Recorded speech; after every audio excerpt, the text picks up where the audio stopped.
రాజ్యాంగాన్ని మార్చే కుట్ర ఆర్ఎస్ఎస్ మనువాద విధానాన్ని అమలు చేస్తున్న BJP CM Revanth Reddy fire 2025 నాటికి దేశాన్ని హిందూ రాజ్యాంగం మార్చాలనేది ఆర్ఎస్ఎస్ లక్ష్యం. రిజర్వేషన్లను మొత్తంగా ఎత్తివేయాలనేది వారి సిద్ధాంతం. అదే జరిగితే కార్పొరేట్ల ముందు దళితులు, గిరిజనులు, ఓబీసీలు కట్టుబానిసలే. ఆ దిశగానే ప్రధాని మోదీ, అమిత్ షా విచక్షణారహిత వ్యాఖ్యలు. కాంగ్రెస్ గెలిస్తే పుస్తలు అమ్మేస్తారంటూ దిగజారి మాట్లాడుతున్నారు. రిజర్వేషన్ల విషయంలో బీసీ, ఎస్సీ, ఎస్టీలకు సంబంధించినటువంటి దాంట్లో కాంగ్రెస్ పార్టీ ముస్లింలకు రాజ్యాంగ విరుద్ధంగా రాజ్యాంగాన్ని కాదని రాజ్యాంగాన్ని అవమానపరుస్తూ మత ప్రాతిపదికన ముస్లింలకు రిజర్వేషన్లు ఇచ్చింది ఎవరు? కేవలం మత ప్రాతిపదికన ముస్లింలకు రిజర్వేషన్ ఇచ్చింది కాంగ్రెస్ పార్టీయా కాదా? అయితే కాంగ్రెస్ పార్టీ ముస్లింలకు రిజర్వేషన్లు ఇస్తే ముస్లింల కోసం ఏం చేసినా అది రాజ్యాంగబద్ధమే, మంచిదే, అది మతపరమైనటువంటిది కాదు. కానీ హిందువులకు ఏదైనా మేలు చేస్తే మాత్రం అది మంచిది కాదని కాంగ్రెస్ పార్టీ ఒంటి కాలుపైన లేవడాన్ని ఏ విధంగా చూస్తారు ప్రజలు అనేటువంటిది ఆలోచించాలి. ఓబీసీలకు సంబంధించి వాళ్ళ బీసీలుగా, బీసీ నాయకులుగా చలామణి అవుతున్నటువంటి నాయకులు, ఆంధ్రప్రదేశ్ నుంచి రాజ్యసభకు ప్రాతినిధ్యం వహిస్తున్నటువంటి ఒక నాయకుడు ఎవరైతే ముస్లింలకు రాజ్యాంగ వ్యతిరేకంగా రాజ్యాంగాన్ని తుంగలో తొక్కి ఇవాళ ఎస్సీ, ఎస్టీ, బీసీలు వాళ్ళ హక్కులను కోల్పోయి ముస్లింలకు 4% రిజర్వేషన్ ఇస్తే ఎందుకు దానిపైన ప్రశ్నించలేదు? అది ద్రోహం కాదా? అది ఎస్సీ, ఎస్టీ, బీసీలకు పొట్ట కొట్టినట్టు కాదా? ఈ విషయం పైన ప్రజలంతా కూడా ఆలోచించాల్సినటువంటి సమయం. నిజమే, ఇది ఎవరు ఏంటి అనేటువంటి విషయం. నిజంగా ఇవాళ ఎజెండా అనేటువంటిది రిజర్వేషన్స్ పైన, రాజ్యాంగాన్ని మార్చే అంశం పైన కూడా జరగడం మంచి పరిణామం. చరిత్ర కూడా అందరికీ తెలిసేటువంటి అవకాశం కూడా మరొకసారి వస్తుంది. రాజ్యాంగాన్ని ఎవరు మొదటిసారి సవరణ చేశారు? రాజ్యాంగాన్ని ఎన్నిసార్లు సవరణ చేశారు? రాజ్యాంగాన్ని సవరణ చేస్తే మార్చినట్టు కాదా? రాజ్యాంగాన్ని మార్చేటువంటి కుట్ర అనేటువంటిది ఏ విధంగా చెప్పగలుగుతాం? ఇప్పటివరకు నాకు తెలిసి 125, 128 సవరణలు జరిగినాయి. కాంగ్రెస్ హయాంలో ఎన్ని రాజ్యాంగ సవరణలు జరిగినాయి? బీజేపీ హయాంలో ఎన్నిసార్లు రాజ్యాంగాన్ని సవరించారు? ఈ అంశాలన్నిటిపైన కూడా చర్చ జరగాలి. ఎమర్జెన్సీ సమయంలో కదా భారతదేశం రాజ్యాంగంలో బలవంతంగా లౌకికవాదం అనేటువంటి దరిద్రపు పదాన్ని తీసుకొచ్చి పెట్టింది ఎవరు? లౌకికవాదం పేరుతో దేశంలో హిందువులపైన జరిగినటువంటి దాడులు ప్రత్యక్షంగా, పరోక్షంగా కోకొల్లలు. అయితే విచిత్రంగా ఇవాళ హైందవ మతాన్ని, హైందవులను ఎవరైతే సనాతన ధర్మాన్ని ఆచరిస్తున్నారో వాళ్ళే మత ఛాందసులుగా, వాళ్ళను మాత్రమే మత ఛాందసులుగా చిత్రీకరించేటువంటి కుట్ర ఈ దేశంలో ఉండేటువంటి విదేశీ బానిసల సిద్ధాంతాల నుంచి వచ్చేటువంటి వాళ్ళు వల్లిస్తుంటారు. కానీ ఈ దేశ విభజన జరిగింది ఎవరి వల్ల? ఎవరి ఆచార వ్యవహారాల కోసం ఈ దేశాన్ని విభజించారు, ఎన్నిసార్లు విభజించారు అనేటువంటి విషయాన్ని చెప్పలేదే. ఎవరు ఈ దేశం పైన తమ మతం కోసం దాడులు చేస్తూ ఈ దేశం పైన దండయాత్రలు చేశారు? Who are the invaders by the name of religion? ఎవరు దాడి చేశారు? ఈ విషయాలు కూడా ప్రజలకు చర్చలోకి రావాలి.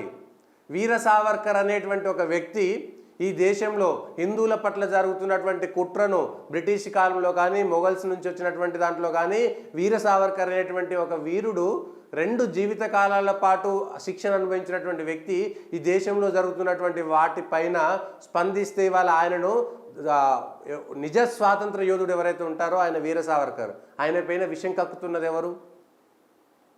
అంటే విదేశీ శక్తుల యొక్క విదేశీ భావజాలాన్ని ఈ దేశం పైన చొప్పించేటువంటి కుట్ర చేస్తున్నారు. ఈ దేశం పైన చొప్పించేటువంటి కుట్ర చేస్తున్నారు. ఇది ఈ విషయం. దీనికి సంబంధించినటువంటి పైన చర్చ జరగాల్సిందే. చర్చ జరగకపోతే కష్టం. ఈ దేశంలో రిజర్వేషన్లను ఎత్తేసేటువంటి కుట్ర ఎవరు చేశారు? బీసీ, ఎస్సీ, ఎస్టీలకు సంబంధించినటువంటి వాళ్ళ రిజర్వేషన్లు తొలగించేటువంటి ప్రక్రియ ఎవరు చేశారు? ఆ రిజర్వేషన్లు ఎవరు కల్పించారు? ఈ అన్ని అంశాలు చర్చలోకి రావాల్సిందే. రాజ్యాంగాన్ని ఎవరు సవరణ చేయడం మొదలుపెట్టారు? రాజ్యాంగంలో ఎన్ని సవరణలు జరిగినాయి?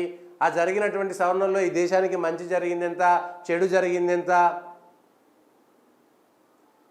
ఈ అన్ని అంశాలు అంబేద్కర్కు, రాజ్యాంగాన్ని రాసినటువంటి అంబేద్కర్కు భారతరత్న ఇవ్వలేనటువంటి వాళ్ళు ఈ దేశంలో లక్షలాది మందిని మతం మార్చి ఈ దేశం మీద కుట్ర చేసినటువంటి మదర్ తెరీసాకు భారతరత్న ఇచ్చేటువంటి దౌర్భాగ్య స్థితిలో కొన్ని ప్రభుత్వాలు ఉన్నటువంటి విషయం నిజమా కాదా? ఎవరు మత ప్రాతిపదికన వ్యవహరించారు? ఈ విషయాలన్నీ కూడా చర్చకు రావాల్సిందే. సేవ పేరుతో ఈ దేశంలో లక్షలాది మందిని మతం మార్చి లక్షలాది మందిని విదేశాలకు బానిసలుగా పంపినటువంటి మదర్ తెరీసాకి వాళ్ళ భారతరత్న ఈ దేశంలో వచ్చింది. కానీ భారత రాజ్యాంగాన్ని రాయడానికి నేతృత్వం వహించినటువంటి కీలక భూమిక పోషించినటువంటి అంబేద్కర్కు భారతరత్న రావడానికి అడ్డుకున్నదెవరు? నేతాజీని అడ్డుకున్నదెవరు? వల్లభాయ్ పటేల్ ప్రధానమంత్రి కాకుండా అడ్డుకున్నదెవరు? ఈ అంశాలన్నిటిపైన కూడా చర్చ జరగాల్సిందే. 2025 నాటికి దేశాన్ని హిందూ రాజ్యంగా మార్చాలనేది ఆర్ఎస్ఎస్ లక్ష్యం. ఆర్ఎస్ఎస్ లక్ష్యమో కాదో తెలియదు, కానీ ఈ దేశంలో హిందువులు మైనార్టీలుగా మారిపోతే మాత్రం పాకిస్తాన్ లాగా ఈ దేశం మరిన్ని ఇస్తాన్లుగా మారిపోతుంది, చీలిపోతుంది అనేది మాత్రం నిజము. హిందువులు మెజారిటీగా ఉన్నంతకాలం మాత్రమే దేశంలో స్వేచ్ఛ, స్వాతంత్రం అనేటువంటి హక్కులు అనేటువంటి అంశాలు మాట్లాడగలుగుతాము. కాంగ్రెస్ పార్టీకి దమ్ముంటే స్పష్టంగా హైదరాబాద్లో ఒక హిందువును పెట్టి లౌకికవాదం పేరు మీద నిలబెట్టి గెలిపించేటువంటి దమ్ము, ధైర్యం ఉందా? లేదంటే లౌకికవాదం మాట్లాడేటువంటి పార్టీలన్నీ కూడా హైదరాబాద్ లోక్సభలో ఉండేటువంటి మజ్లిస్ గెలిచేటువంటి స్థానాల్లో ఒక హిందువును నిలబెట్టి అక్కడ గెలిపించేటువంటి దమ్ము, ధైర్యం ఆ పార్టీలకు ఉందా? లౌకికవాదం గురించి మాట్లాడేటువంటి వాళ్ళు నిజంగా లౌకికవాదం మంచిదే కదా? ఎవరు లౌకికవాదులు అనేటువంటిది తేలిపోతున్నది కదా. లౌకికవాదులు ఎవరనేటువంటి తేలిపోతున్నది కదా. కామారెడ్డి లాంటి 95% హిందువులు ఉన్నటువంటి నియోజకవర్గంలో షబ్బీర్ అలీ అనేటువంటి ఒక మైనారిటీ గెలవగలుగుతున్నప్పుడు, బోధన్ లాంటి ఒక 80-90% హిందువులు ఉన్నటువంటి నియోజకవర్గంలో షకీల్ అనేటువంటి ఒక ముస్లిం గెలవగలిగినప్పుడు, మరి 40-50% మాత్రమే ముస్లింలు ఉన్నటువంటి హైదరాబాద్ లోక్సభలో ఒక 6-7 అసెంబ్లీలలో ఒక హిందువుకు ఎందుకు గెలవలేకపోతున్నాడు? ఎవరు లౌకికవాదులు, ఎవరు మత ఛాందసవాదులు? ఈ విషయం ప్రజల్లో చర్చలోకి పోవాలి. ఎవరి ఓట్ల కోసము ఎంత దిగజారుతున్నారు అనేటువంటి విషయం కూడా ప్రజల్లోకి చర్చలోకి వెళ్ళాలి.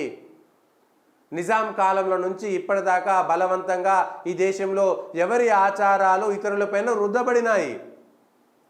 అంతకుముందు మొఘళ్ళ కాలం నుంచి కూడా, అంటే ఈ దేశంలో ఎవరిపైన దాడులు చేశారు? ఎవరు ఈ దేశంలో మతం పేరిట విచక్షణారహితంగా దాడులు చేశారు? ఎవరు ఇతర మతాలకు సంబంధించినటువంటి ప్రార్థనా స్థలాలపై దాడులు చేసి దోపిడీ చేసి దోచుకున్నారు? ఈ అంశాలన్నీ కూడా దయచేసి ప్రజలు చర్చల్లోకి వెళ్ళాలి, ప్రజలు ఆలోచన చేయాలి, ప్రజల్లోకి వెళ్ళాలి. ఎందుకంటే ఒక తప్పుడు సమాచారం మాత్రమే చరిత్రగా మిగిలిపోతే భవిష్యత్ తరాలకు తెలియనటువంటి పరిస్థితి ఉంటుంది.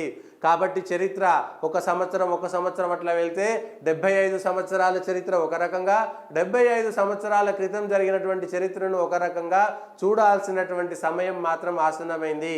భారతదేశం నిలిచి గెలవాలంటే ఎవరు ఏమిటి అనేటువంటి విషయం తెలుసుకోవాలి. చాలా మంచి చర్చ జరుగుతున్నది.